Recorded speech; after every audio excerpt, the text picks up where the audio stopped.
What's up guys, and welcome back to another Pokemon Ultra Sun and Ultra Moon video. Now, what I did earlier today was I actually finished the main game and also the post game of the new games. So what I thought I'd do today was sort of do a little review of, not the whole games themselves because there's a lot more to take in, but of the story, the plot of the games, because one of the things we were sort of not so worried about, but we were talking about as the games were sort of up to release is what's the story, what's the plot going to be like? Is it just going to be the same as Sun and Moon except with Necrozma rather than Solgaleo and Lunala? Is it going to be different entirely? Is it going to be the same but with alterations? And how different would it be? So what I thought I'd do is just do a little review of the storyline. Now what I'm going to do hopefully is have a non-spoiler review of just sort of like how it plays and how the story is similar and dissimilar to a normal Sun and Moon, and also then after that we'll have a spoiler leak where I actually talk about the plot itself and what I think of the plot and stuff like that. So we're going to jump in with a non-spoiler, so if you don't want spoilers feel free to stay and I'll try and keep it low. Obviously I'll just talk about what's changed, so there will be some spoilers, but it won't be like, oh yeah, this person does this, you know, hopefully.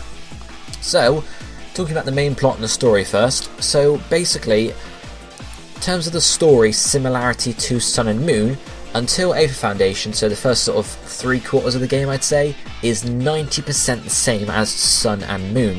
The story has the same flow. You know, you start off in your hometown, in your house, you go to Holois, I can't remember how to say it.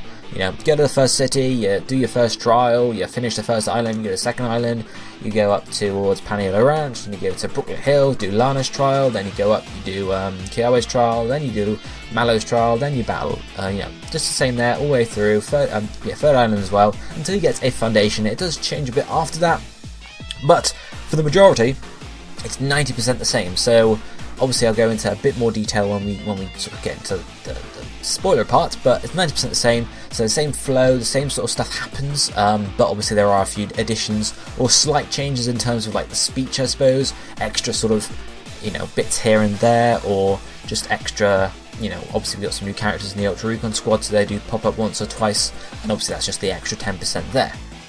In terms of the start of the game, because that was one of the big criticisms of Sun and Moon, is the fact that you don't actually get to a Pokemon Center until about like an hour into the gameplay. Unfortunately, that doesn't really change with Ultra Sun and Ultra Moon. The change that does happen with the very early game though is the fact that you get your starter almost 5-10 minutes into the game, so it's a lot faster than the original one, which was, you know, go into the game, you go up to Iki Town, then you gotta go find Lily, so you gotta go on that flat cutscene, then you come back, another long cutscene.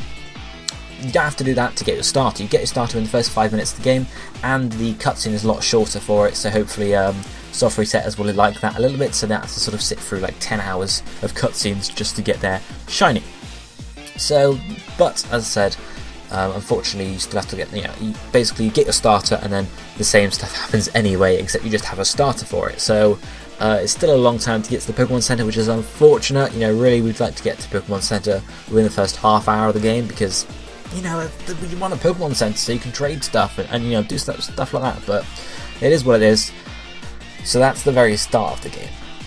So moving on now past Aether Foundation. When I say Aether Foundation, I mean like when you return to it to save Lily in the original game. So when you go to there, it does change the plot a little bit after that point. So in terms of that sort of confrontation, changed a bit there, and obviously the plot then moving forward into Pony Island is slightly different. It's not a huge difference, but it's just slight. It's enough you notice it up until the plot battle. So the plot battle is basically the same, just an altered story and a bit of extra stuff here and there. And obviously we'll talk more about that when we get into the spoiler section of the plot review.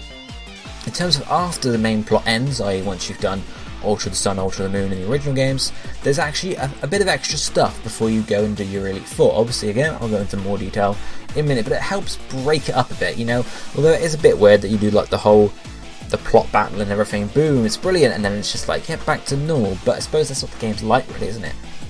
So there is that to it, but at least there's something extra before you head on then to Victory Road and further up. I'll mention it now, Victory Road is better. There are actually trainers in it this time, so it's improved definitely, and obviously I'll talk more about that in a bit. So then moving on to the post game, because the post game is always a heated topic in terms of Pokemon games. It's always, oh, there's no post game, or oh, we wanted the post game. Well, post game is just a big thing.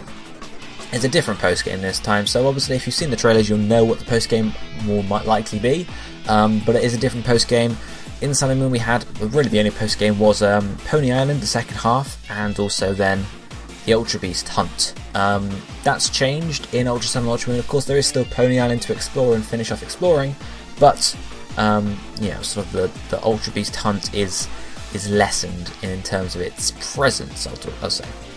And that's really all I can say for like a spoilerless review, because I need to talk about the story. So if you don't want any spoilers, guys, I'd suggest you'd click off the video now. But of course, if you're down for it, you're down to spoil, then we will look into them now. So we're running back a bit to the main story and the main plot. As I said, it's 90% the same until a foundation, so the same flow again, but with the Ultra Recon Squad. So you first meet them in Iki Town on Melee, and basically you just go through the same sort of, you meet them in there. You meet them once or twice. Now initially when I was looking at trailers, I was like, oh, they're going to try and catch Cosmog to get Solgaleo Lunar to get some light back, but no, actually the section in the trailer where you're with Cosmog with them, they're just talking about Cosmog. So yeah, that's sort of it really. They just talk about it, but you do battle Soliera or Rossi, I can't remember the other battler, but you do battle them a couple of times. You battle them once before Melee finishes, and they're actually like a furthrough as opposed to the Poipole, just to give you a bit of time, and then you battle them on further into the story. Once you get to Akala, that's when you actually battle the Poipole there, and going on there. So you meet them a few times. They're never really villains. They have sort of blurred motives because they never come up to you and say, this is what we're here for. They mention it off sort of the side, but you never really understand it until later on in the game when they go over it. So really the later on in the game what we get to is a foundation 3/4 of the way through the game. So again, Lily and Cosmog are stolen by Team Skull and a foundation working together, the same sort of way in the original games. So you go to If Foundation, the Ultra Recon Squad are there, and you find that the If Foundation have been funding them or supporting them, and they've told the If Foundation about Necrozma and sort of the threat it poses. So what changes here is that rather than just wanting to go crazy basically and enter the Ultra Wormhole to get hold of a Nihilego or to become the queen of the Nihilegos or whatever her original plan was, no one really knows, she wants to save Alola, because as the Ultra Recon Squad told her, Necrozma is possibly going to come and destroy its light and steal its light. In terms of what Necrozma's been doing, apparently, it's just been in Ultra Megalopolis, and the Ultra Recon Squad has just been sort of holding it there. Who knows exactly?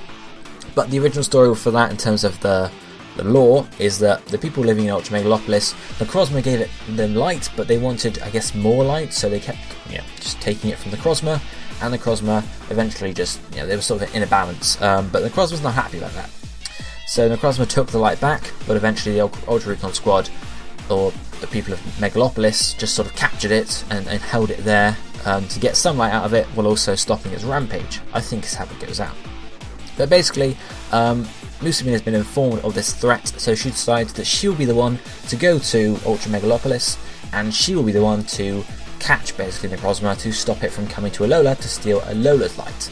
Now, of course, this is, she's got blurred motives here again, because, she should, not really her place to say. The Ultra Recon Squad, even like when she goes, because she opens the Ultra Wormhole and she goes into it with Guzma, when she goes, Ultra Recon Squad come through and they call her like an egotistical woman. They sort of, there's a bit of tension there, and it's a bit, actually, I don't want to say weird, but it makes sense, because she was like, yes, I'm going to do it all on my own, I'm not going to let anyone help me, even Gladion, who's got Type Null, and Type Null was made to battle Ultra Beasts.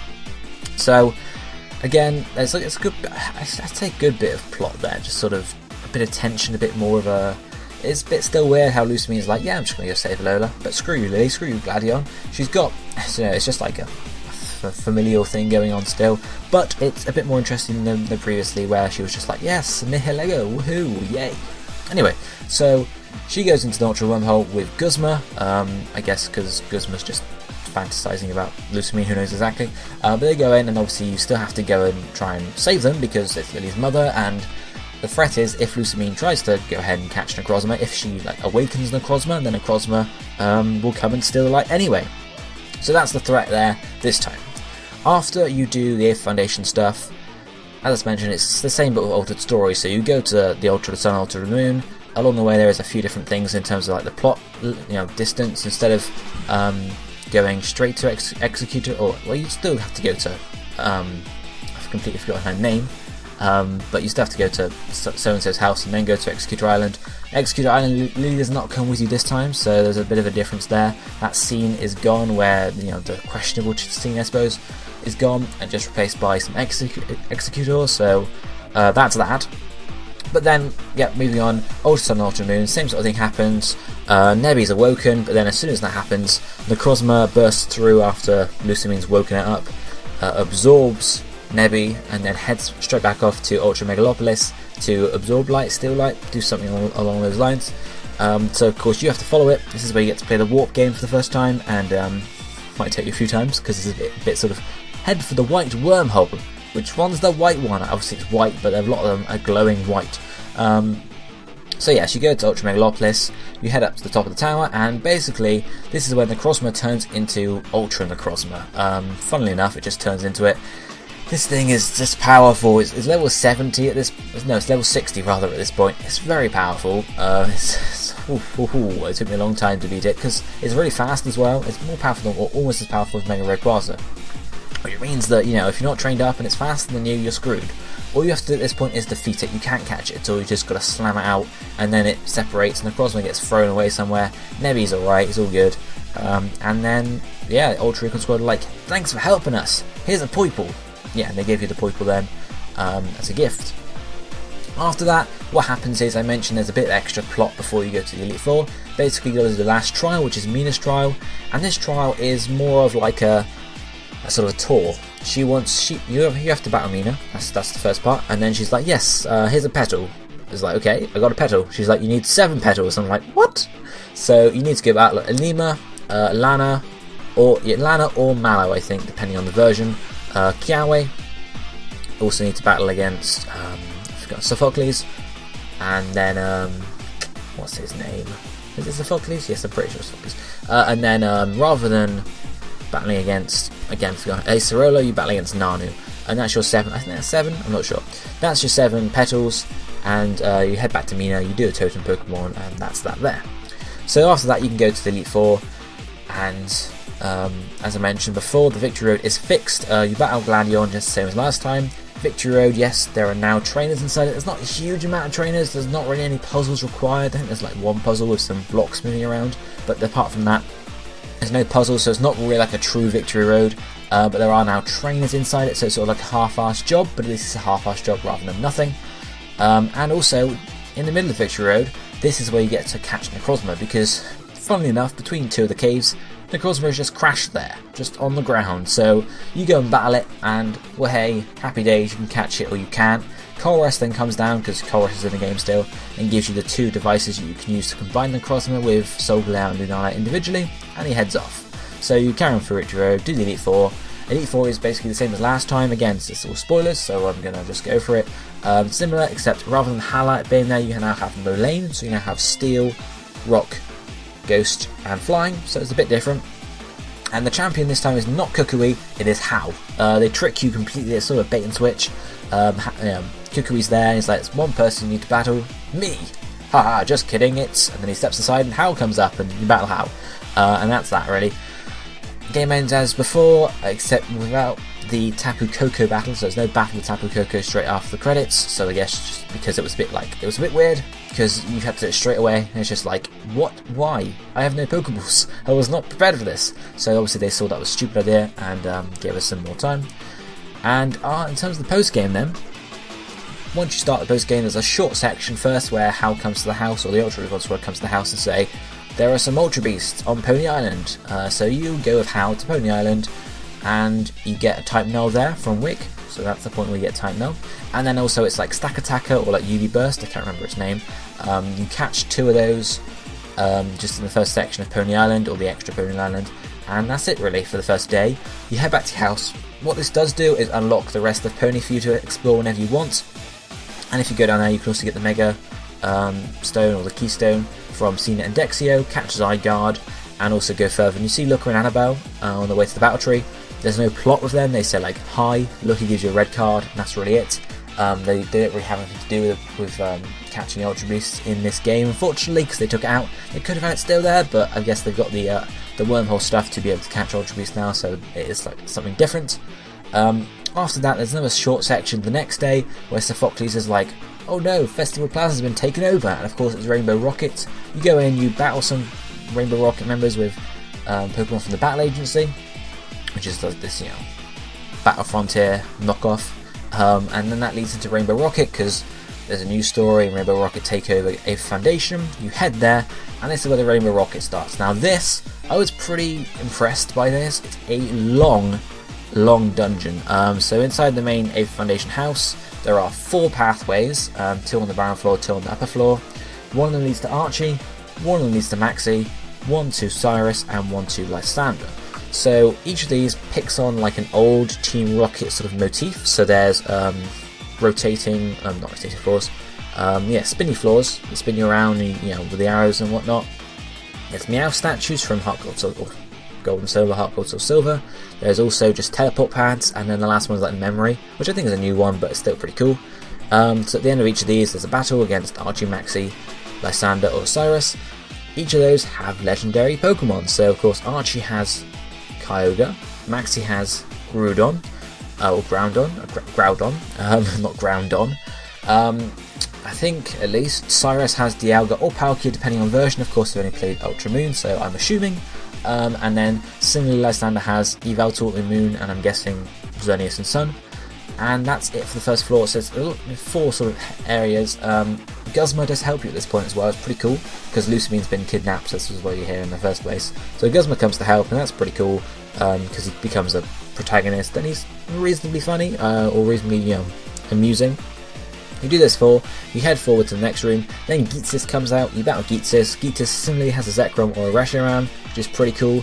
He also beats Lily, which is again weird, and then Colress appears to save the day, and obviously those two have a little bit of banter because they know each other from different worlds, and then Colress sends them back, so Colress has been sending at least Archie, Maxie, etc. back to their old worlds to get rid of them. And once Geetsis is dealt with, you head through and you can battle Giovanni. Now Giovanni, of course, leader of Team Rocket, or Rainbow Rocket I should say here. He's got Lucamine on the floor, she's like passed out from some Ultra Beast stuff. At this point I was like, is she going to have to go to Kanto again? No, seems not. So that's cool. And then of course, you battle Giovanni. Now Giovanni himself has a Mewtwo, we saw that in the trailer, but not just a Mewtwo, he's got a Mega Mewtwo. Now in Moon this was Mega Mewtwo Y, I'm not sure in Sun whether that's Mega Mewtwo X, I would assume so, since they've been doing that sort of thing I imagine, so who knows, but I'm guessing so. And these battles against the team leaders are pretty challenging, especially Giovanni's had to train for that some extra because it's a Mega Mewtwo for God's sake, and my team is pretty slow.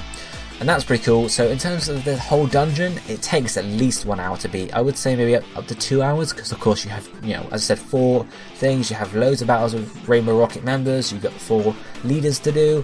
There's just a lot going on. In terms of the plot, i.e. why Rainbow Rocket is there, basically they want to just get an army of UBs to take over the world. And we're assuming that Giovanni has picked out the leaders from their timelines. We don't know though, because like Archie and Maxie are like, we did our goals and then we just fell like into a wave or a crevice and we ended up here. Similarly, Cyrus is like, I made a world and then Giratina attacked and I ended up here. So there's no sort of clear explanation of whether Giovanni brought them or whether they all just were brought together by some other force. But I'm imagining Giovanni did that. Who knows? After you beat Giovanni with the help of Guzma and Chorus, you see actually he's off on the side by Foundation, just sort of watching you celebrate your victory, and he heads off to another world. So there is the possibility that this Giovanni could return in the future, as obviously there's a multiverse of possibilities here, so we could see him in a future game. Who knows exactly? So that's where the plot really ends. As I mentioned, there is Pony to do. Pony Island, just battles there, and to get to the battle tree, red and blue are still there to battle, and I'm assuming there are little other things to do in terms of obviously it's catching all the Ultra Beasts and all the legendaries, so there is a bit more to do, but I haven't gone through the whole thing. But that's the main plot and the main post game.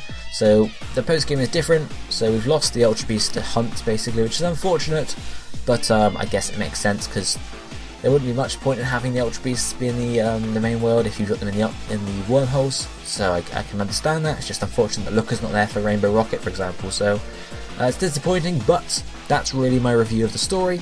I might end up doing like a proper review of the games themselves. Of course the story will play into it, but of course also we got some stuff like Alone in the Forums to talk about, the actual quality of the game, stuff like that. So maybe I'll do that in a few days time, who knows.